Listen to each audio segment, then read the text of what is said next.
증시와에 대해 최혜린입니다. 2000선에 점점 다가서고 있는 코스피. 전일에 1970선대 거의 중반 장중 고점에서 끝이 났었죠. 장 막판 동시효과에서 외국인이 1000억 넘게 사줬고요. 그 결과 장 막판에 5포인트 더 추가로 끌어올린 결과입니다. 중국발 훈풍이 주요했던 것 같아요. 외국인들의 매수세도 때문에 6개월 반 만에 가장 많은 5,677억 원의 현물 순매수가 잡혔는데요. 3거래일 연속 5천억대 순매수. 이미 12거래일 동안 연속적인 매수를 보이고 있고요. 3조 6천억 원 이 기간 동안 담으면서 하루 평균 3천억 정도는 기본적으로 한국물을 사주고 있는 외국인입니다. 이 같은 중국발 엔진이 간밤에 뉴욕 증시까지 급등시킨 모양인데 뉴욕 증시 마감도 궁금하지만 오늘 또 우리 증시가 얼마나 더 외국인의 수급에 의해서 추가 상승할지도 역시 관심사라 하겠습니다. 뉴욕 증시 중국발 훈풍에 얼마나 올랐을까요? 시리아 사태와 미 연준의 양적 완화 축소에 대한 경계감은 여전했지만 간밤 뉴욕 증시에서 다우지수가 15,000선을 10거래일 만에 회복하고 나스닥 지수가 13년 만에 최고치를 기록하는 등 3대 지수가 1% 내외로 올랐습니다. 미국의 주요 지표 발표가 없던 가운데 중국의 8월 수출 실적이 시장 전망을 웃돌았다는 소식이 힘이 됐습니다. 그러나 유럽 증시는 소폭 하락했습니다. 중국의 수출 개선 소식에도 불구하고 미국의 시리아 공습을 둘러싼 불확실성으로 투자 심리가 위축된 탓입니다. 영국과 프랑스는 0.2%대로 하락한 반면 독일만큼은 0.01% 미미하게만 올랐습니다. 존 윌리엄스 샌프란시스코 연방준비은행 총재는 8월 고용지표가 예상보다 부진했지만 여전히 고용은 탄탄한 증가세를 띠고 있다며 다음 FOMC 회의에서 점진적인 양적 완화 축소 계획이 나올 것이라며 양적 완화 축소 지지 의견을 밝혔습니다. 또한 2015년 하반기까지 기준금리를 올리지 않을 것이라고 내다봤습니다. 미국 상원은 현지 시각으로 모레 시리아 군사개입 결의안에 대한 절차 표결을 실시하기로 했습니다.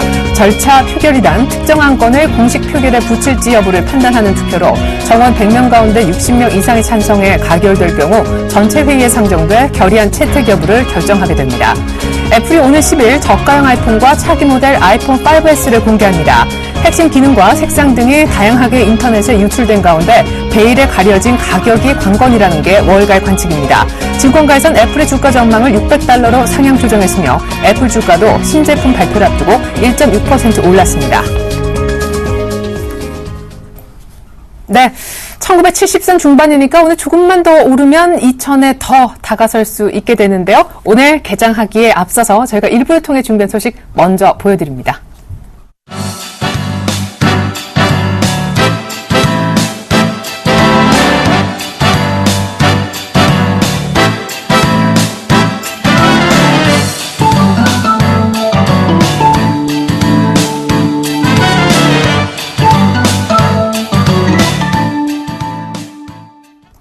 네, 시초가 공략주 먼저 알아볼 시간입니다. 강정우 부장님, 안녕하세요. 네, 안녕하세요. 네, 전일 시초가 공략주 아주 잘 골라주신 듯해요. 업종별 상승률 가운데 건설주가 2.7%로 단연코 가장 돋보였었는데 GS건설 수익도 많이 났더라고요. 네, GS건설 어제 외국인이 99,000주 순매수가 일대는 모습을 보였고요. 어제 건설 업종이 가장 큰 상승세를 보였습니다. 사실 제가 지난주에 대림산업을 다시 한번 추천드리려고 했었는데 똑같은 종목이기 때문에 GS건설을 선정한 거고요. 결과가 좋았는데 계속적으로 보유 전략으로 제시하도록 하겠습니다. 네, 대림산업도 한번 해주셨더라도 굉장히 좋았을 것 같습니다. 자, 오늘은 화학주 공략을 해볼까 하신다고요? 네, 오늘 롯데케미칼을 준비했습니다. 롯데케미칼도 본 코너를 통해서 제가 추천한 적이 있었던 것 같은데요. 롯데 계열 석유화학회사고요. 2분기에는 주력 제품 부진으로 영업수익이 급감하는 모습을 보였었습니다. 부동의 원료인 이지라든가 부타디엔, 고순도 트래플테산 이런 그 주력 제품이 좀 실적이 좀 감소하면서 전분기 대비해서 24% 감소하는 모습을 보였고요.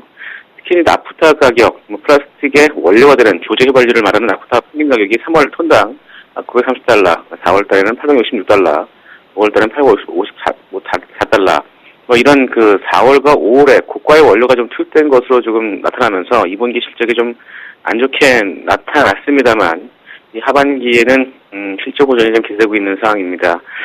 3분기 영업이익은 최대 99억을 전망하고 있습니다.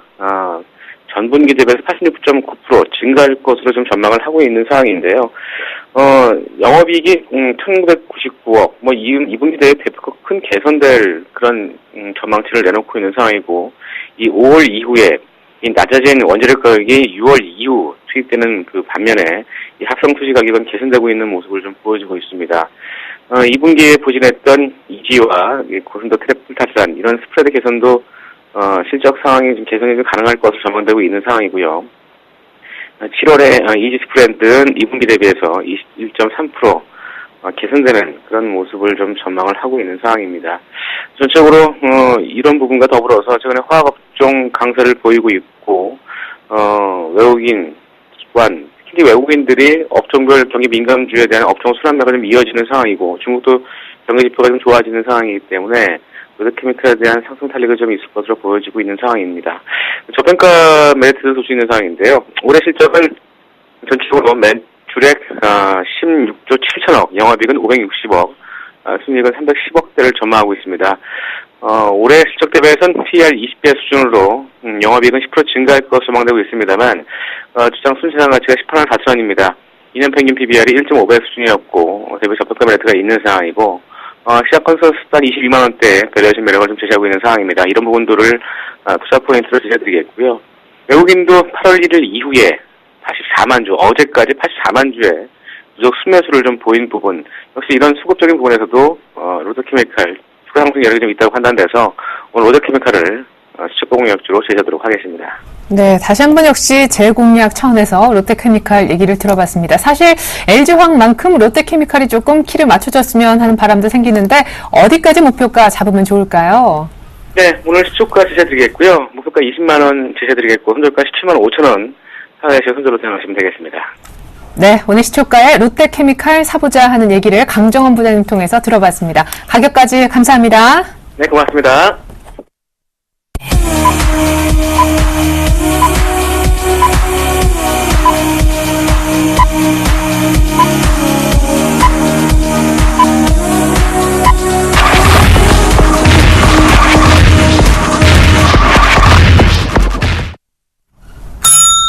(9월 10일) 화요일장 막 열렸습니다. 코스피가 1970선대, 하지만 코스닥은 지지부진합니다.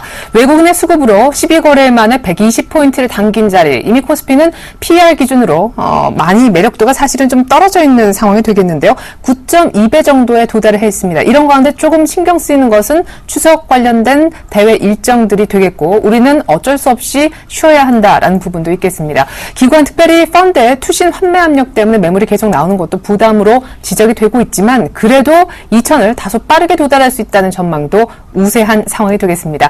오늘 코스피 1980을 보여주려 하는 것 같은데요. 출발 상황 더 상세하게 들어가 보겠습니다. 유스탁의 유창희 대표님, 골든이글 투자자문 정태근 팀장님 나와 계십니다. 안녕하세요. 반갑습니다.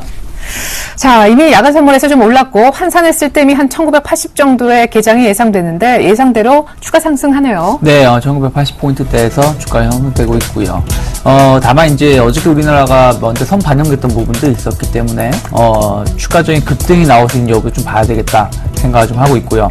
일단 차트적으로는 제가 보기에는 1970 조금 하락 마감한다고 하더라도 1970포인트 이상에서만 마감해준다라면은 큰 문제는 없지 않을까라는 생각을 좀 하면서 아침을 좀 예상을 해보고 있고요. 시가총액 상위 종목을 보신다라면은 혼조세를 띄고 있습니다.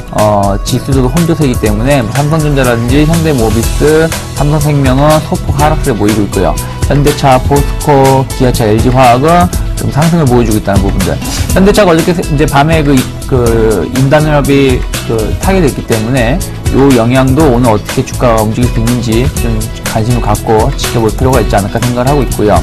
수급 같은 경우는 아직은 따로 말씀드릴 건 없지만 오늘도 만약에 어제처럼 외국인이 강하게 매수세가 들어올 수 있는지, 어저께 선물이 매도가 상당히 한 3,000계약 정도 나온 거면 적게 나온 물량은 아니죠. 네. 그럼에도 불구하고 외국인이 5,000억 넘게 매수가 들어왔기 때문에 일단은 선물 쪽보다는 유가증권 시장에 특히 프로그램을 통해서 어떤 움직임을 보일 수 있는지 여부를 지켜보셨으면 좋겠습니다. 네, 전일 사실 5%대 많이 올랐었던 SK하이닉스, 현대건설, 대림산업, 현대중공업 다들 오늘 일단은 크게 조정 보이지 않는 분위기입니다. 코스피가 1980선 언저리에서 출발을 했는데요. 일본 니케이의 출발 상황을 잠깐 살펴봐야겠습니다. 어제 2.5% 올림픽 특수 또 지표 호조 바탕으로 급등했었는데요. 오늘 추가 상승 역시 일본 쪽에서도 나오는 모양이네요. 0.8%가량 또 오르면서 니케이가 이제 14,200이 아니라 14,300 라인까지 되찾고 있습니다. 자, 이어서 지지부진한 조금 안타까운 코스닥의 출발 상황 살펴볼게요. 네, 코스닥도 오늘 좀 상승 출발을 하고 있습니다. 코스피 대비해서 한 0.2% 정도 현재 상승 출발을 하고 있는데요. 어쨌든 최근에 그 지지력을 보이고 있는 520포인트 선을 지켜주게 되면서 어쨌든 상승 출발을 현재 하고 있습니다.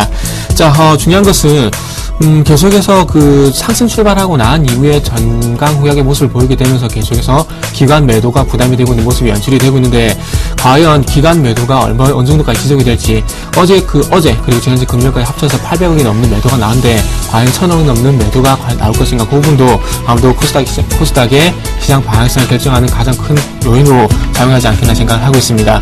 자, 어쨌든 오늘 0.5% 강받고 출발을 하게 되면서 반등 모색을 하고 있습니다. 그렇기 때문에 오늘 쪽에서 5일선을 회복을 하게 되면서 530포인트 돌파할 수 있는 그런 여건을 마련하는지 한번 체크를 해보시기도 좋을 것 같고요. 자, 수급부터 좀 볼 건데요. 일단은 그 코스피 쪽에서 외국인이 매수 출발을 하고 있듯이 코스닥도 현재 9억 분의 매수 출발을 하고 있습니다. 하지만 중요한 것은 장 초반에 외국인들이 매수 출발하는 경우가 많았었지만 장 후반까지 이어진지 여부를 한번 체크해 보시는 게 좋을 것 같고요. 시가총액 상위 종목들은 전체적으로 상승과 하락이 지금 엇갈리는 모습이 연출이 되고 있는 모습이 연출이 되고 있습니다. 네, 코스피가 0.3% 정도 오르면서 막 1980을 터치를 했고요. 코스닥은 520선 중반대에서 머물고 있습니다. 오늘 원달러 환율 상황도 궁금하실 텐데 잠시 후에 서울 외환시장 들여다보고요. 샘플러스 전문가들과 함께 지금 현재 또 출발 분위기 다시 한번 짚어보겠습니다.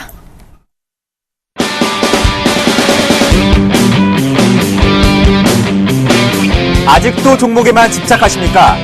돌직구 종목 분석은 물론 지수 베팅으로 수익 내는 방법까지 나무누 멘토와 ETF 한 달 수익률 10%에 도전해보세요. 안녕하십니까. 샘플러스의 나무누 멘토입니다. 자, 오늘 저희 방에 오신 분들 모두 반갑습니다. 좋은 아침입니다. 일단 시장이 플러스권 출발하니까요. 상당히 기분이 좋네요. 그런데 조금 리스크 있는 부분들이 있습니다. 일단 오늘 외국인들의 매수를 할 것이죠. 네, 여기 보시면은 지금 한국 ETF입니다. MSCI 한국 ETF 61포인트대로 상당히 급등하면서 일단 끝이 났기 때문에 외국인들 매수를 하게 되겠죠. 여기에 대한 부담은 별로 없는데요. 미국의 이 빅스 지수가 상당히 좀 많이 올라가고 있는 부분은 분명히 좀 부담이 된다. 이렇게 보시면 되겠습니다. 변동성이 상당히 좀 커지고 있다. 이렇게 볼 수가 있겠죠. 자, 지금 장 출발 외국인 매매 동향 한번 보겠습니다. 오늘 선물과 현물 동시 매수가 들어오고 있는데요. 어저께 제가 이런 말씀해드렸었죠. 선물에서 누군가가 받아주는 사람이 있으면 외국인은 즉각적으로 때릴 것이다. 네, 어저께 개인들이 과감히 받는 모습이 나왔었거든요. 거기에서 매도가 나왔고요. 현물은 마찬가지입니다. 현물 또한 외국인들은 일단 미국계 자금들은 계속 모아갈 것으로 판단을 하고 있지만, 그리고 유럽계 단기 투기 자금들은 누구를 기다리고 있느냐? 기관을 기다리고 있습니다. 기관, 여러분들 안 들어오나 하고 기다리고 있는 상황이거든요. 그래서 기관들이 유입되는 시점이 바로 외국인들의 매도 타이밍이 나온다. 이렇게 봐야 될 것입니다. 여튼 오늘 장 출발 흐름요, 전반적으로 괜찮은 상황이긴 한데 코스닥 쪽에서 조금 상승 폭이 좀 나오고 있는 부분이 저는 기분이 좋습니다. 비록 제가 코스닥을 지금 들고 있는 상황이 아니라고 할지라도 대부분의 우리 개인 투자자분들이 코스닥에 지금 포트 비중이 상당히 좀 큰 상황이거든요. 그런데 코스닥이 지금 못 가고 있어가지고 지금 개인들 여러분들 심리가 지금 1980이 아니라 1880도 안 되죠. 힘든 구간입니다. 힘든 구간인데 시장이 그렇다고 해서 급격히 이 시장이 1980을 넘어서 2000포인트를 바로 가느냐? 가면 어떻습니까? 가지만 다시 내려올 수밖에 없는 지금 투기적인 자금들이 굉장히 많이 몰려있다. 그리고 선물 옵션 만기가 몰려있고요. 매수 차익 프로그램 잔고가 굉장히 좀 큰 상황이기 때문에 지금 분명히 시장은 단기적인 충격이 나올 것이거든요. 그때까지는 2000을 가든 2100을 가든 얼마든지 가든 기다리셔도 괜찮습니다. 항상 정상적인 흐름이 나올 때만 쫓아가면 된다. 이렇게 보시면 되거든요. 자, 여튼 전체적으로 본다면 삼성전자가 이제 하락세 지금 나타나고 있는 상황이고요. 그리고 화학주들 흐름도 이제 하나케미칼이 오늘 강세 아주 많이 일어나고 있습니다. 3분기 제가 말씀해드렸었죠. 이제부터 관심을 가져야 될 테마 하반기까지요. 2차 전지와 태양광 이 두 개는 반드시 관심 종목에 넣어두셔야 되고 종목도 잡아봐야 됩니다. 그래서 2차 전지와 태양광 투톱이에요. 투톱. 그래서 지금 우리 방송에 들어오신 분들 계속 말씀해드리지만 이 투톱 중에서 반드시 관심 종목 또는 매수를 해보자. 이렇게 말씀해드릴게요. 시청자 여러분도 마찬가지일 것이고요.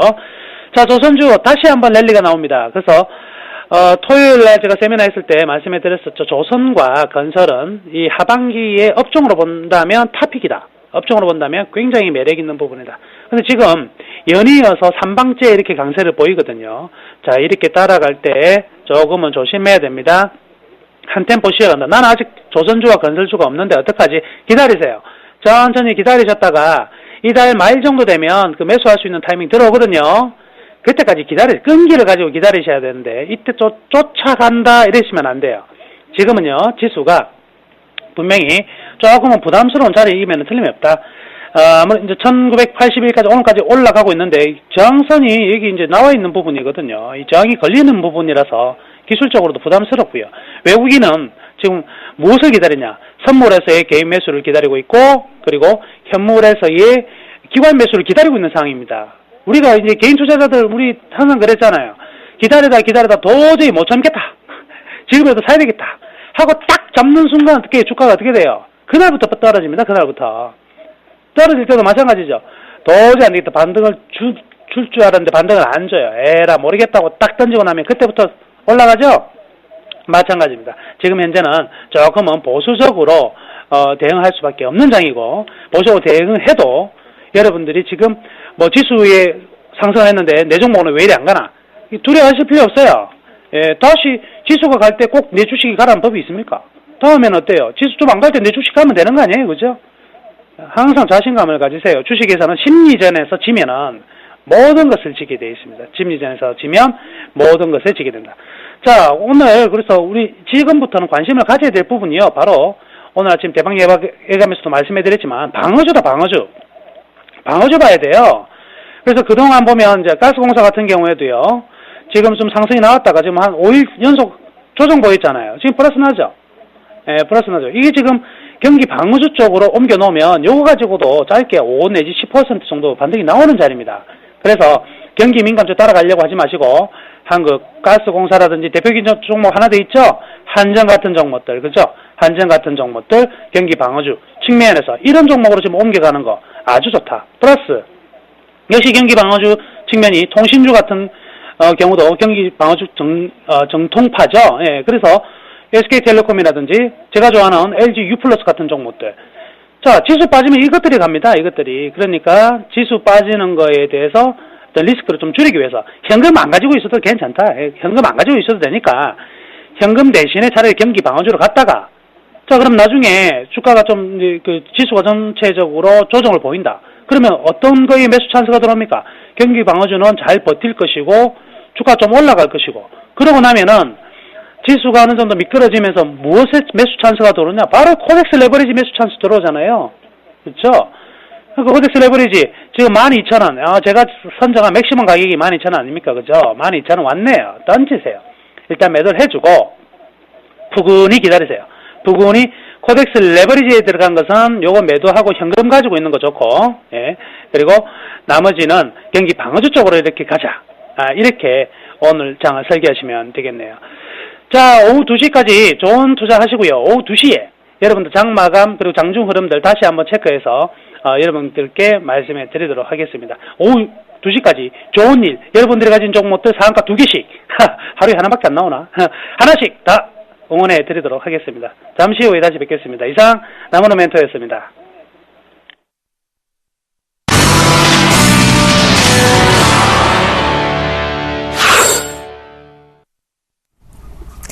네, 외국인의 13거래일 연속 사자가 나오고 있고요. 외국인이 오늘은 선물까지 같이 삽니다. 현물, 선물, 코스닥 모두 외국인의 매수가 유입되는데요. 코스피는 1983포인트까지 올라와 있습니다. 궁금해하실 법한 서울 외환시장 개장 분위기 역시 알아보겠습니다. KB 외환선물 정경팔 팀장님 안녕하세요. 네, 안녕하세요. 네, 어제도 거의 1090원대 개장했지만 저점에서 마쳤고 NDF에서 또 한 4원가량 빠진 것 같은데 1080원대 지지는 되겠죠? 네, 오늘 서울 시장은 어제 종가 대비 4원 30전 하락한 1082원 50전에 개장했고요. 이 시간 현재는 1083원 90전에 거래가 되고 있습니다. 지난 주말 미국의 8월 고용지표가 예상보다 부진하게 나온 이후에 시장 참여자들은 미 연준의 양적 완화 축소 규모가 줄어들 것으로 전망하고 있고요. 이에 따라서 달러와 매수 포지션을 줄이면서 지난밤 달러화는 엔화를 제외한 나머지 통화들에 대해서 약세를 보였습니다. 엔화가 달러화 대비 약세를 보일 수 있었던 것은 일본의 올림픽 유치로 인해서 니케이 지수가 상승한 점이 엔화에게 약세 제도를 작용했기 때문이었고요. 반면에 여러 위험 통화들 가운데 호주 달러나 뉴질랜드 달러와 같은 상품 통화들이 달러화 대비 두드러진 강세를 보일 수 있었던 것은 중국의 8월 무역 지표가 호조를 보인 점이 그 배경으로 작용했습니다. 여기에 시리아 사태에 대한 우려가 다소 누그러진 점 또한 안전통화에 대한 수요를 감소시키는 재료가 되었고요. 결과적으로 달러화가 전반적으로 약세 분위기로 이어가는 가운데 엔화 약세에 따른 엔캐리 트레이드 포지션 또한 확대되는 모습을 보였습니다. 지난 8월 하순부터 현재까지의 국제외환시장 흐름은 미 연준이 9월에 양적 완화 축소를 단행할 것이라는 기대감으로 달러 매수 포지션을 계속 유지하고 있는 세력과 양적 완화 축소 기대감이 약화된 틈을 이용해 캐리 트레이드 포지션을 형성하고 있는 세력과의 싸움으로 요약을 해볼 수 있겠습니다. 캐리 트레이드 포지션은 엔화나 스위스프랑 등 안전통화를 매도해서 원화를 포함하는 아시아통화나 상품통화로 자금이 이동하는 것을 의미하는데요. 이것이 주식시장에서는 외국인 순매수의 증가로 나타나고 있습니다. 두 세력 간의 충돌에 있어서 미 연준의 9월 FOMC 회의가 열리는 시점까지는 캐리 트레이드 포지션을 형성하는 세력들이 다소 우세할 것으로 보이고요. 9월 FOMC 회의 이후에는 이런 포지션이 청산되면서 외국인 순매수 포지션의 감소와 함께 달러 원이 반등할 가능성을 열어두고 있습니다.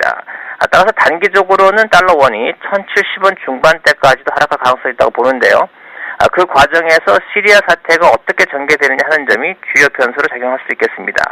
오는 11일 저녁에 미국 상원에서의 표결 결과가 이에 대한 방향성을 드러낼 것으로 보고 있습니다. 오늘 달러 원은 이러한 재료들을 관망하면서 1080원대 초반에서의 행보를 이어가겠습니다. 네, 9월 FOMC 회의 이후에는 달러화가 좀 반등을 할 것이지만 그전에는 일단 시리아 사태가 원달러 환율의 하락을 좀 잡아줄 수 있는지 그 변수가 될 것이다 라고 해주셨습니다. 지금까지 KB 외환선물 정경팔 팀장님과 함께했습니다. 팀장님 감사합니다. 네, 감사합니다.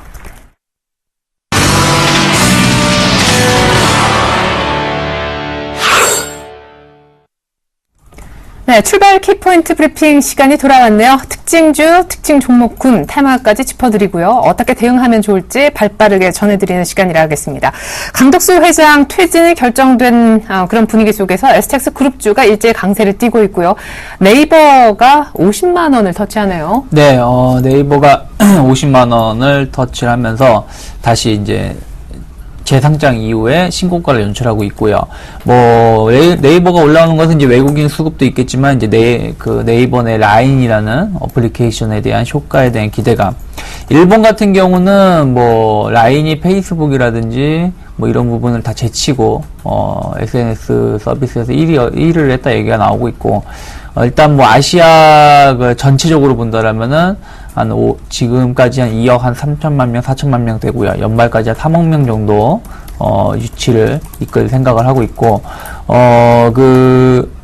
동남아시아 쪽은 뭐 일본도 마찬가지지만 라인이 없으면은 어떤 대화가 안 된다는 얘기가 나오고 있습니다. 그래서 그 효과를 지금 기대감이 있는데 일단 주가 자체는 50만원 돌파한다고 하더라도 조금은 버거울 수는 있어요. 무슨 얘기냐면은 상당히 성장성 기대가 되고 있죠.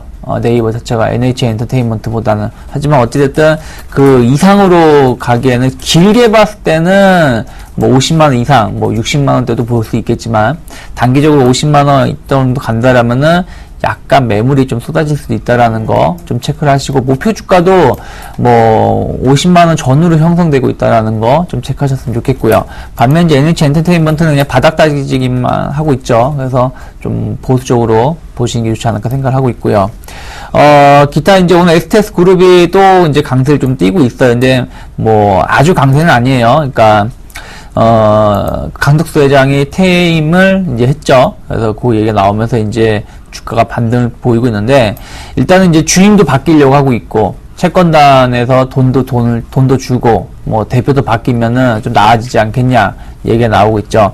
제가 보기에는 어떤 뭐 채권단의 자금 지원보다도 강덕수 회장의 퇴임이 좀 더 긍정적인 뉴스라고 생각을 하고 있는데, 주가 자체로만 본다라면 그렇진 않은 것 같아요. 그래서 일단은 매물이 많다라는 거 항상 말씀드리지만, 주가가 단기간에 급등을 하고 좀 급락이 나온 다음에는 좀 악성 매물이 쌓여 있습니다. 그래서 추가적인 급등세를 보이기는 쉽지는 않다라는 거, STS 그룹 자체적으로 전체로 본다라면은 좀 체크를 하면서, 일단 어떤 뉴스로 인해서 일희일비하는 종목군들은 좀 보수적으로 보자라고 말씀드리고 싶고요. 네, 조선주 좀 살펴주세요. 오늘까지 또. 네, 조선주 같은 경우도 보시면 현대중공업이 한 2.4% 정도 상승세 보여주고 있고요. 기타 다른 조선업체들도 강세를 띄고 있는데, 뭐 조선주들은 계속 말씀드렸지만서도 업황 자체가 뭐 지금 처음 얘기가 나오고 있는 게 아니죠. 네. 그렇기 때문에 뭐 지금부터 상승 전환이 되고 난다라면은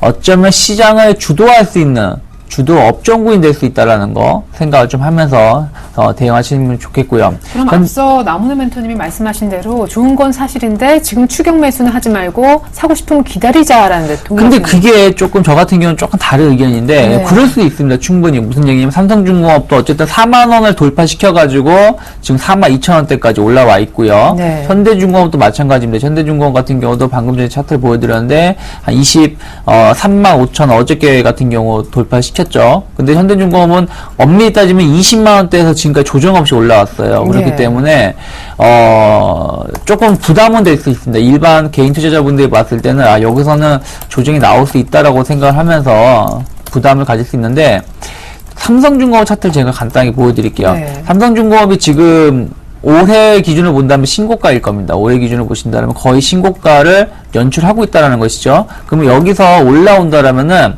43,000원이 돌파가 된다라면은 매물이 5만원대까지 매물이 전혀 없다라는 거예요. 그러니까 최소한 10에서 15%는 매물 없이 강세로 갈 수 있다는 것이죠. 그렇기 때문에 저는 그래. 그러니까 물론 이제 오늘 당장 매수하기 좀 부담이 될 수 있겠지만, 이 주식이라는 건 알 수 없기 때문에, 만약에 내가 조선주 섹터에 어떤 뭐 자기 전체 비중을 얼마를 투자하겠다. 예를 들어서 내가 1억을 자산을 갖고 있는데 이 중에 3천만 원을 조선주에 사겠다. 그렇다라면은 그 3천만 원 내에서 한 1,000만 원 정도는 조금 손실을 보더라도 잡아보시는 것도 나쁘진 않다 생각하고 있습니다. 그러니까 너무 기다리면 가격이 그렇죠. 안 왜냐면은 네. 너무 기다린다는 가격 자체가 여기서 엄밀히 따지면은 42,000원에 사시나 41,000원에 사시나 큰 가격 차이는 없다라는 것이죠. 근데 오히려 그 1,000원, 2,000원 1,000원 정도 아끼려 1, 2% 아끼려다가 조정 안 주고 그냥 올라가 버리게 되면, 잡으니까. 특히 삼성중공업 같은 건 지금 이제 상승의 초입이거든요. 현대중공업 다르게. 네. 그렇기 때문에 좀 종목별로 현대중공업보다는 삼성중공업 잡을 때는 지금 잡는 게 좋고, 현대중공업은 오늘이나 내일 좀 확인을 하고 매수를 하시는 게 나쁘지 않다 생각을 하고 있고요. 기타 이제 이러한 기대감 올라오는 게 두산인프라코어가 또 3%대 급등세를 띄고 있는데, 두산인프라코어 같은 경우도 이제 중국 시장에 대해서는 여전히 조금 불확실성은 있어요. 근데 미국 시장이라든지 동남아 시장에 대한 기대감, 특히 박해세 실적의 개선이 기대감 작용하면서 주가가 급등세를 강하게 띄고 올라오고 있는데, 두산중공 인프라코어 역시 마찬가지로 잘 기간 조정을 잘 주고 수렴을 했습니다. 여기서 삼각 수렴이 잘 마무리가 된 상황에서 오늘 고점 돌파 신호가 나왔기 때문에, 이러한 고점 돌파 신호가 나온 종목은 솔직히 말씀드리면 선수들은 조금 물리더라도 일단은 매수를 하는 종목군들이라는 거 체크를 하면서 대응할 필요가 있지 않을까 생각을 좀 하고 있습니다. 네, 근데 아마 우리 투자자분들 눈에는 이것도 오르고 저것도 오르고 다 오르네 이렇게도 생각이 되실 법한 게, 철강주도 다시 오르기 시작했단 말이에요. 오늘 현대제철 8만 원 주가 보여주네요. 네, 그러니까 현대제철 같은 경우도 지금 두산인프라코 잘 보고 계시고요. 네. 현대제철도 지금 차트랑 비슷할 겁니다. 무슨 얘기냐면은 현대제철도 보시면은 딱 여기 삼각수렴이 잘 된 상황에서 올라왔다라는 것이죠. 그래서 네. 두산중공업을 한번 잡아봐도 괜찮다고 말씀드린 거고, 현대제철은 그 이후에 추가적으로 더 올라갔다라는 것이죠. 그러니까 75,000원대에서 지금 8만원대까지 단숨에 거의 한 8%에서 9% 정도 올라온 것인데, 다만 현대제철 같은 경우는 조금은 이제 여기서는 좀 조정이 나올 수도 있다라는 거. 근데 중요한 건 현대제철은 가는데 포스코는 의외로 약하다라는 것이죠. 포스코 자체는 아직은 고점을 돌파를 못 시켰죠. 그렇다면 현대제철이 좀 쉴 때 포스코가 고점을 돌파할 수 있다. 아까 제가 말씀드린 게 뭐냐면은 현대중공업은 지금 당장 쫓아매매하기엔 조금 부담은 된다고 말씀드렸습니다만은 네. 삼성중공업은 이제 고점을 돌파시켰기 때문에 한 번쯤은 매수를 해볼 수도 있다고 말씀드렸던 건데 네. 지금도 그렇게 보시면 될 것 같아요. 일단 현대제철이 주도주였고 현대제철이 고점을 돌파시켜 놨다라면은 포스코가 뒤따라갈 수 있다라는 거. 그렇다면 철강주를 보신다라면은 현대제철보다는 포스코의 주가 흐름을 좀 관심 있게 보신다라면은 그나마 안정적인 투자가 될 수 있지 않을까 생각을 하고 있습니다. 네, 감사합니다. 오늘 또 종목별로 섹터 안에서 아주 차별화된 팁을 지금 주고 계신데요. 자, 이번에는 코스닥 쪽으로 한번 와보겠습니다. 하이비전 시스템 무중 추진설 덕에 어제까지 이틀 연속 상한가, 오늘까지 추가 급등을 하고 있는 분위기인데 오늘은 또 다른 헬스케어 테마가 형성돼 있다고요? 예, 예.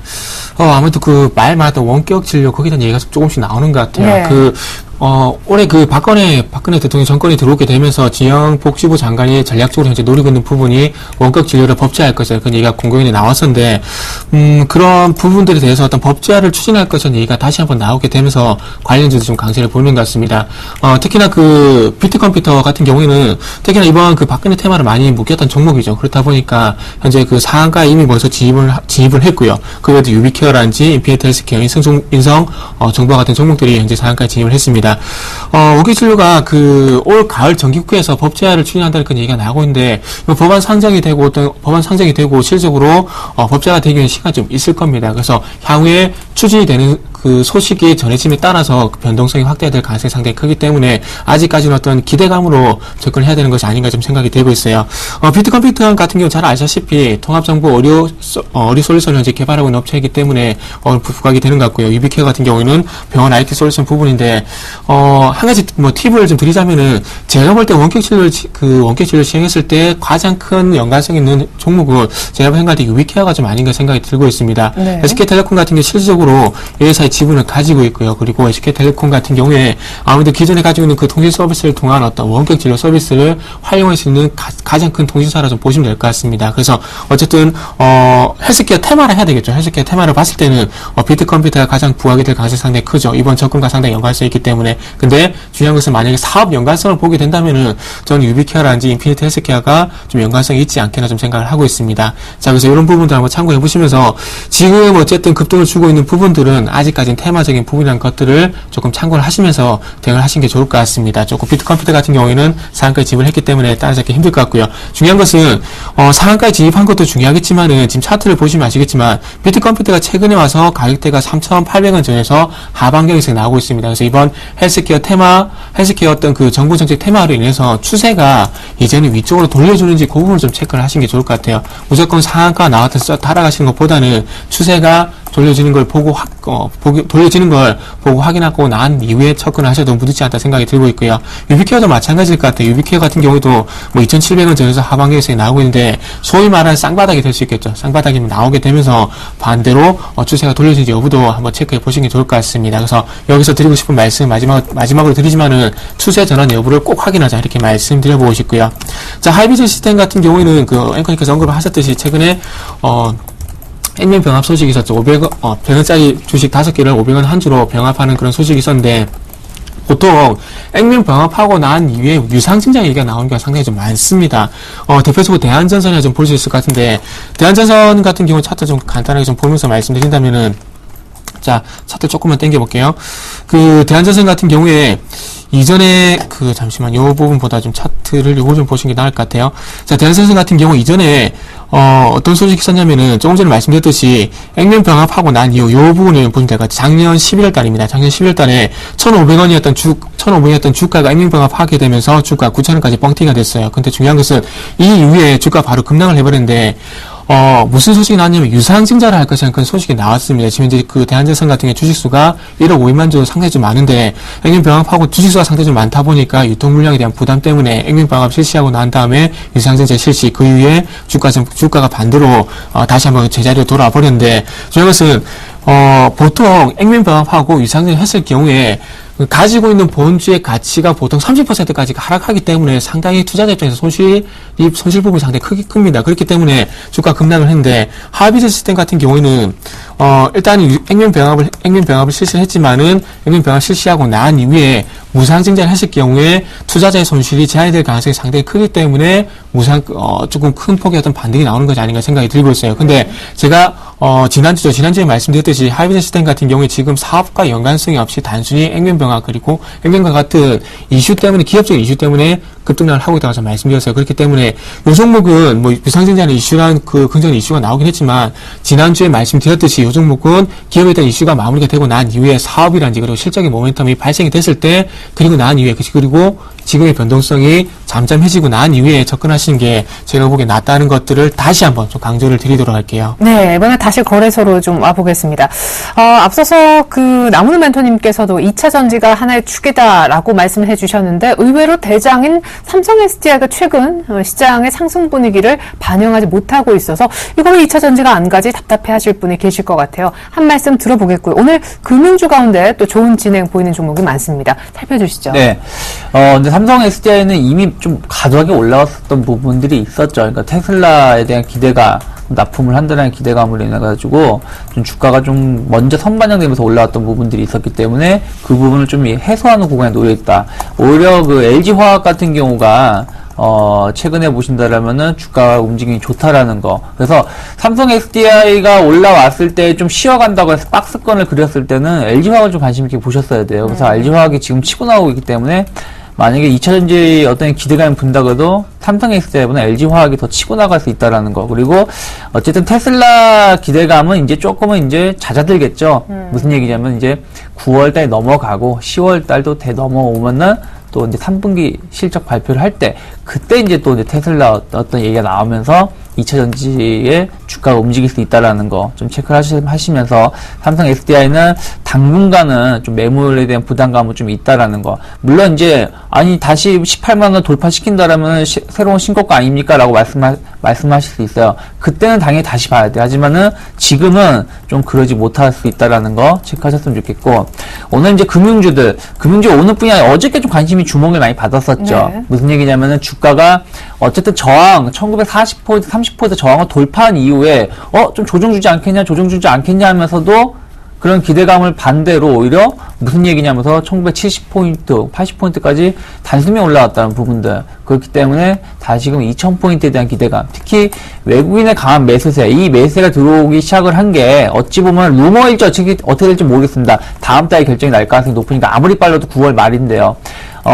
S&P사의 신용등급 상향에 대한 기대감, 그렇다면 은행주들이 좀 실적에 대한 개선 기대감이 작용을 하고 있죠. 조달금리라든지 또 이제 STX라든지 웅진그룹이라든지 뭐 금호그룹이라든지 대기업의 구조조정이 어느 정도 마무리되고 있다는 거. 무슨 얘기냐면 채권단에 대한 어떤 그런 윤곽이 거의 잡히고 마무리되고 있다는 얘기는 이 손실액이 이미 2분기에 다 털어낼 수 있다라는 것이죠. 그렇다면은 2분기가 바닥이 될 수 있고, 그렇다면 3분기서부터 나아질 수 있다는 기대감들이 작용을 하면서 은행주들이 올라오고 있는 것 같아요. 그 중에서 가장 큰 주도주는 신한지주가 될 수 있다고 보고 있고요. 기타 이제 하나금융지주, 우리금융이 좀 주가를 좀 뒤받쳐 올라오고 있고, 아쉬운 점은 KB금융은 좀 그러지 못해요. 오늘 장중에 하한가 갔다 왔거든요. 요거는 그냥 트래킹 오류라 생각하시면 돼요. 거래 오류다라고 생각을 하시면서 큰 의미는 없는데, 중요한 거는 이런 게 한번 발생하고 나면은 주가가 좀 강하게 올라가는 경우가 간혹 있어요. 그래서 어저께까지는 KB금융을 좀 관심은 없었는데 오늘부터는 조금 관심을 갖고 볼 필요도 있지 않을까라는 생각을 간단하게 팁을 좀 드리고 싶고요. 네. 그리고 이제 증권주가 또 올라오고 있죠. 지수가 이제 2,000포인트에 대한 기대감, 또 주가가 최근에 많이 올라오다 보니까 못 올라왔던 증권주들이 올라오고 있는데, 아쉬운 점은 예전에는 그러니까 연초까지만 하더라도 하고는 5월달까지만 하더라도 2,000포인트 이상, 2,100, 2,200 얘기가 나오고 있는데 지금은 일단 2,000만 가도 정말 감사하겠다 얘기가 나오고 네. 있다는 것이죠. 그래서 분위기 같은 2,000을 바라보는 입장도 좀 달라지고 있기 때문에 증권주는 반등이 좀 약할 수 있다라는 거. 아직도 구조조정이 좀 필요한 구간이고 이익이 안 나오고 있다는 것이죠. 특히 코스닥이 좀 못 가고 있다는 얘기는 개인 투자자들의 매매가 계속 떨어지고 있다는 얘기이기 때문에 수익률이 안 좋다. 다만 자산을 운영하는 삼성증권이라든지 한국금융지주 같은 경우는 그나마도 괜찮고 그나마 삼성증권이 추세를 좀 더 전환시키고 있다라는 거는 긍정적인데 브로커리지 영업이 강한 대우증권, 키움증권 이런 증권주들은 조금 상승이 제한될 수 있기 때문에 지수를 좀 확인하면서 대응할 필요는 있지 않을까 생각을 하고 있습니다. 네. 자, 코덱스, 아니죠. 코스피 200이 지금 260을 일단 터치를 한 상황이고요. 코스피가 1980선을 회복한 아침, 외국인이 선물까지 동반해서 한 1000계약 정도 같이 사주고 있습니다. 전일 어마어마하게 샀었는데 수급 특징주 살펴보겠습니다. 자, 외국인이 전일까지 12거래를 연속 샀었는데요. 전일 6개월 반 만에 최대로 하루 만에 쓸어 담았습니다. 5,677억 원 사면서 가장 많이 산 종목은 7거래일째 매수세를 이어오고 있는 중국 화재 악재가 있었지만 SK 하이닉스였고요. 그 다음이 삼성전자 순이었고 그 다음이 매수 네 번째가 오늘 50만 원대까지 터치하는 라인 성장성 있는 네이버였고요. 그 다음에 어젯밤에 인단위업 일단 좀 어느 정도 일단락된 현대차 정도의 순이었습니다. 매도 종목 가운데 여러 가지 종목이 보입니다만 일단 매도 강도는 크지 않았습니다. 이번에는 거래소 특별히요. 8월 23일부터 전일까지 12거래를 연속 사는 동안 뭘 샀고 뭘 팔았는지를 특별하게 좀 준비를 해봤는데요. 삼성전자 여전히 제일 많이 샀고요. 그 다음이 네이버, 그 다음이 현대차, 그 다음이 SK 하이닉스, 코덱스 200 순이었습니다. 매도한 쪽도 역시 오른편 참고하시면 좋겠는데 매도 강도로는 NH 엔터 정도 보시면 될 것 같고요. 만약에 코스닥까지 포함시킨다면은 NH 엔터테인먼트 다음으로 셀트리온을 많이 판 것으로 집계가 되고 있습니다. 자, 이어서 전일 한해서 기관의 매매 상위주도 한번 보시죠. 기관은 코스피가 2,000을 가는 코스 속에서도 사실상 ETF만 매매한다라고 해서 많은 분들이 아쉬워하고 계시는데 역시 레버리지만 많이 샀고요. 코덱스 200은 살짝 팔고 인버스도 팔았습니다. 그러면서 SK 이노베이션 다시 한번 매수해주는 다시 매수를 오래간만에 잡아주는 모습 LG화학과 현대제철 우리금융 정도를 매수했습니다. 자, 분석을 좀 들어볼까요? 진짜 네. 기관은 왜 ETF만 매매하는 걸까요? 기관은 좀 자신이 없는 부분도 있으니까 그런 것도 있다고 보고 있고요. 일단은 그 외국인 같은 경우는 하이닉스, 삼성전자, 현대차를 매수를 했다는 얘기는 무슨 얘기냐면은 이들 종목군의 특징이 올 초 혹은 2분기 때까지 실적이 좋게 나옴에도 불구하고 주가는 반대를 갔던 종목군이에요. 그러다 보니까 실적 대비 주가가 저평가되었다는 매력도가 높다 보니까 강하게 매수가 들어왔고 또 3분기 실적에 대한 기대감도 여전히 상존하고 있다는 거 좀 체크해 보셨으면 좋겠고요.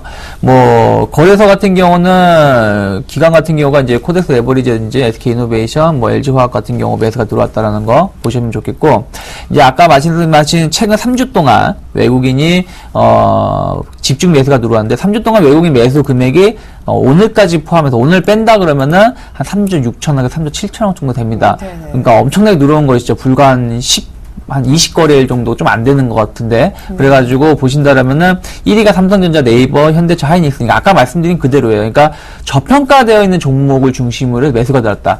7월 달에 외국인이 7월 한 11일, 7월 만기 이후에 외국인이 지금까지 순매수가 한 6조 정도 돼요. 그 중에서 한 4조 가까이가 이때 뒷짐이 된 거고, 그 전에 들어온, 한 2조 넘게 들어온 건 경기 민감주로 들어왔습니다. 7월 달 정도, 그러니까 그때부터 들어온 거예요. 그래서 7월 달에는 경기 민감주들을 매수를 해줬고, 경기 지표가 좋아지면서, 그리고 8월 달 혹은 8월 중순부터는, 경기 민감주보다는 저평가되어 있는 경기 민감주가 많이 올라가다 보니까 실적 대비 저평가되어 있는 종목구 우량주들을 집중 매수를 했다라고 생각을 하고 있고, 이제부터가 진짜 게임이라 생각을 해요. 무슨 얘기냐면은 경기 민감주는 먼저 다 담아놓은 상황이고, 네. 그리고 이들 종목군들은 최근에 담은 종목군들이기 때문에 지수를 끌어올리기 위해서 어느 쪽을 흔들 것이냐, 만약에 경기 민감주로 끌고 지수를 올릴 것이냐, 삼성전자나 현대차, 네이버로, 그러니까 이런 큰 몇몇 종목을 끌고 올라갈 것이냐에 따라서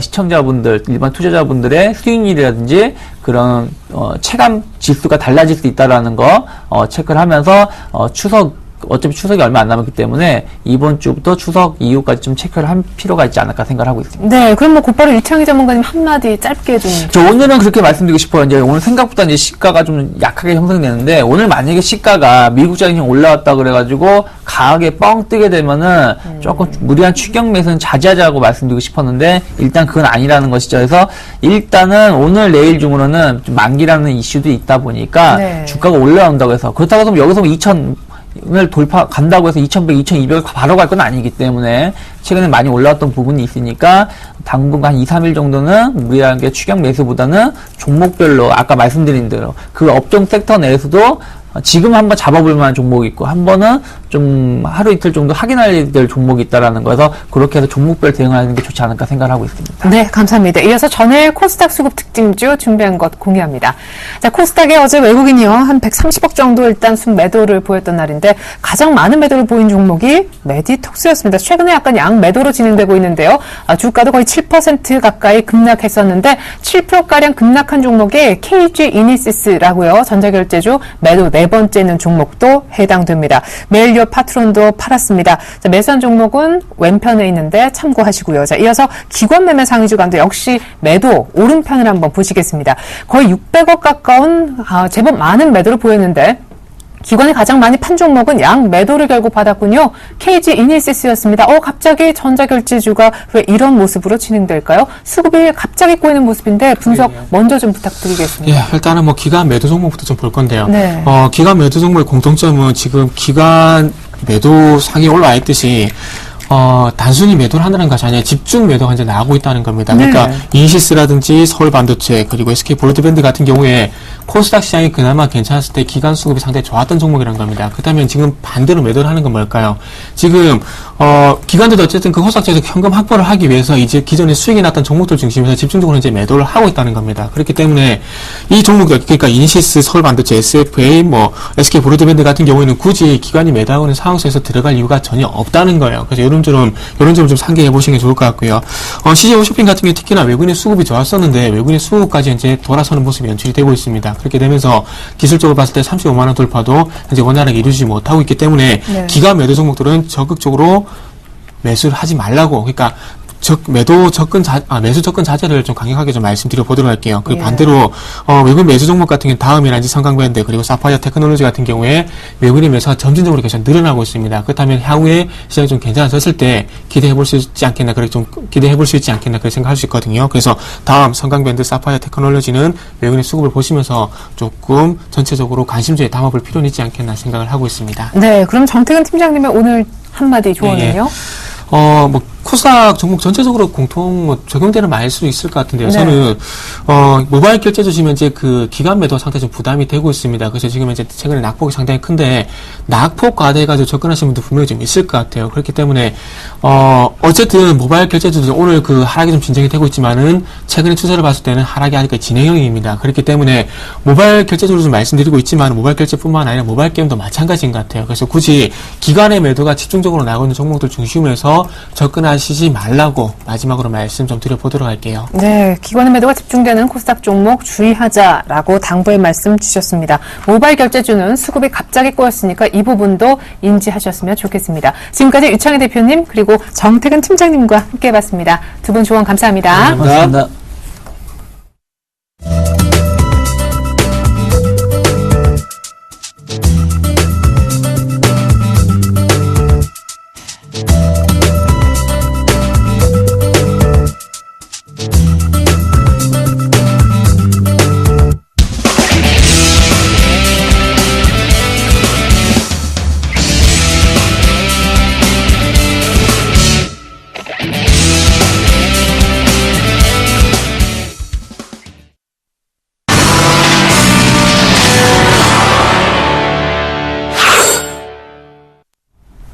네, 계속해서 글로벌 이슈 속 숨겨진 의미 파헤쳐보겠습니다. IM투자증권 김동섭 이사님과 함께 해볼게요. 이사님 안녕하세요. 네, 안녕하세요. 네, 미국의 8월 고용지표가 상당히 부진했는데 그럼에도 불구하고 고용시장 전체적으로는 문제없다. 9월 FOMC 회의를 통해서부터 QE는 축소되어야 된다라고 존 윌리엄스 샌프란시스코 연은 총재가 발언을 했군요. 존 윌리엄스는 원래 양적 완화 지지론자죠. 이 사람의 마음을 받겠다는 건 이제 시장의 양적 완화 축소가 다가왔다는 것을 인정해야 되는 부분은 있다라는 거죠. 제가 볼 땐 퀄리티 양적 완화를 하는 데 있어서 고용의 퀄리티는 좋지 않은 건 확실합니다. 그렇지만 수치를 믿는 것 같다라고 봐야 될 것 같고요. 양적 완화 축소가 그렇게 나쁜 상황은 아니다라고 판단을 해야 될 것 같습니다. 어차피 경제가 회복이 돼서 하는 거지 회복이 안 되는데 하는 거라면 문제가 되겠죠. 그러나 회복이 된다는 전제 조건, 되고 있다는 전제 조건을 진행하기 때문에 이것을 나쁘게 보지 마시고 오히려 시장이 경제 회복으로 인해서 정상화되는 과정으로 보시면 되지 않을까 이렇게 판단하고 있습니다. 네, 중국 지표 얘기 조금 더 해봤으면 좋겠어요. 전에는 수출 얘기 아주 짧게만 나눴었는데 중국 사실 6월달 수출에 문제가 많았었지만 7월달부터 증가, 또 8월은 무려 7.2% 증가, 2달 연속 수출이 증가한 데다가 물가도 비교적 안정세를 띠고 있는데 중국 모멘텀이 상당했었죠, 전일. 뉴욕도 그것 때문에 급등했다는 분석이 나오고 있잖아요. 뉴욕은 두 가지 재료가 있었죠. 하나는 이제 중국의 수출 경기가 살아나면서 중국이 이제 향후 경기 회복 국면에 접어든 것이 아니냐에 대한 부분. 두 번째는 이제 시리아 문제가 하나 걸렸죠. 러시아 외무장관이 시리아 외무장관을 만나서 화학무기를 국제적으로 이것을 폐기하는 쪽으로 국제 감시하에서 폐기하는 쪽으로 얘기가 좀 나왔다. 그래서 그걸 자기는 환영한다 이런 얘기를 했고 그것을 미국에다가 다시 제안을 했죠. 그렇기 때문에 시리아 문제가 공습이 아닌 정치적 해결 가능성이 시장에 제기되면서 불확실성 제거 가능성이 제기됐고 그것이 이제 미국장을 반등으로 이끄는 그런 과정이었다라고 보시면 맞지 않나 이렇게 판단이 쓰고 있고요. 중국 같은 경우에는 경제가 아마도 계속해서 반등이 들어올 확률이 굉장히 높습니다. 문제는 뭐냐면 시장에서 느낄 수 있는 경기 부양이 하나 정도는 있어야 된다라고 판단하고 있고요. 그것이 조만간 이루어질지 좀 더 시간을 두고 이루어질지 봐야 되겠지만 시진핑과 리커창이 진행하고 있는 정책과는 상반되는 내용이기 때문에 아마 이거에 대한 부분을 좀 더 시간을 논의하고 오면서 보지 않을까라는 생각을 해봐야 될 것 같습니다. 네, 어제 중국장이 이걸로 급등한 거에 대해서 어떻게 보셨는지 그 부분도 좀 여쭤보고 싶어요. 중국은 지난번에 그 시장에서 잘못 매매가 이거에서 아마 고점으로 한번 갔다가 내려온 적이 있어요. 그거를 지금 다 메웠다라는 거죠. 그 얘기는 결국에서는 상승에 대한 의지가 굉장히 크다라는 거고 시장이 이제 살아나는 것을 확실하게 반증하고 있다라고 보시면 될 것 같습니다. 네, 외국인들이 우리 시장에 2,000포인트 혹은 추석 선물을 크게 안길 수 있다라는 전망이 나오고 있는데 역시 외국인들 선물 누적 순매수가 2008년 10월 이후 최고치, 지금 동시만기 6월 이후에 27,700계약이나 쌓여 있다고요? 이런 게 몇 번 없었다고 하더라고요, 지금까지. 야간까지 하면 31,000개 정도 되고요. 야간까지 31,000개인데 과거 2008년도 10월달, 그 다음 2006년도에서 3번 있었다고 하죠. 3만 개 이상 했던 시점이. 근데 그때 시점의 모습을 보면 2008년도 10월 23일 지수는 892포인트였죠. 그때부터 1140포인트까지 3개월 내에 뛰었으니까 30% 정도 상승했다고 봐야 되고요. 그 다음에 2003년도에 있었던 것도 역시 600에서 800을 넘어서는 상황이었기 때문에 우리나라 지수 1900 대비로 30%면 한 2500 되지 않겠습니까? 아마도 상당한 강한 장이 연출될 거라고 예상이 되고 있고요. 근데 중요한 것은 뭐냐면 그 추석 선물에 대해서는 아마 이 방송에 제가 미리 말씀을 드렸는데 늦게나마 그 내용이 나와서 다행이고요. 또 중요한 것은 우리나라에 들어온 외국인들이 정말 뉴페이스일 확률을 열어두고 보시는 것도 좋지 않을까 판단하고 있습니다. 네, 헤지펀드일 가능성 계속 얘기해주고 계신데요. 자, 코스피가 이제 1980포인트까지 왔고 지수 선물도 260을 일단은 돌파해놓은 상황입니다. 근데 여기에서 기관이 사기 시작하면 그때가 외국인의 매도 타이밍이 될 것이다, 이런 지적도 나오던데 거기에 대해서 또 한 말씀, 시장 전반적인 투자 전략도 주시면 고맙겠습니다. 그거 말씀하시는 분들은 누군지 모르겠지만 잘못된 판단 기준으로 봐야 됩니다. 지금 들어오는 외국인들은 기존의 외국인이 아니기 때문에 한번 들어오면 상당한 상승을 노리는 헤지펀드라면 이들이 지금 이렇게 살 수밖에 없다라는 거죠. 지금부터 30% 올릴 거라면 5%는 싸줘서 올릴 수도 있다라고 판단했을 경우에 기관들이 매수에 가담하는 게 적절하다라고 판단합니다. 만약 계속 누르다가는 잘못하면 나중에 기관화 장세에 걸려서 외국인들은 거기에 털고 나가고 기관들끼리 이전 투구가 나오고 나중에 개미하다 다 털어버리는 그런 상황이 발생할 수 있기 때문에요. 기관들이 지금 매수를 하는 것은 오히려 잘 된 거고요. 외국인과의 경쟁 속에서 외국인들이 이익을 많이 못 가져가게 하는 그런 전략을 구사하는 것이 맞다라고 판단하고 있습니다. 네. 그래요. 무엇보다 앞서서 시리아 문제가 이제 공습이 아니라 정치적으로 해결될 가능성에 대해서도 언급해 주셨는데, 그럼 잠깐 다른 얘기지만 뉴욕 증시도 추가 상승이 가능할 수 있을까요? 가치가는? 당분간은 추가 반등 가능성이 높고요. 기술적으로도 이제 반등 국면에 접어들었기 때문에 지난번에 15,600대까지 다시 한번 갈 것을 열어두고 보시는 게 맞다고 판단이 되고 있습니다. 네, 우리 증시도 뉴페이스 헤지펀드의 아주 강력한 순매수세가 더 들어오면서 또 기관도 모르죠. 외국인까지 같이 좀 매수를 해주면서 추가 상승할 가능성, 뉴욕 증시도 시리아 악재가 조금 완화되면서 전고점까지 갈 가능성을 언급해 주셨습니다. 김동섭 이사님 말씀 감사합니다. 네, 감사합니다. 네, 코스피가 1990포인트를 노리게 있네요. 1987까지 올라왔고요. 외국인과 프로그램 매수세가 1980을 가능케 하고 있습니다. 코스닥은 오르지만 다소 조용한 편이 진행되고 있습니다. 잠시 후 2부로 다시 오겠습니다. 고맙습니다.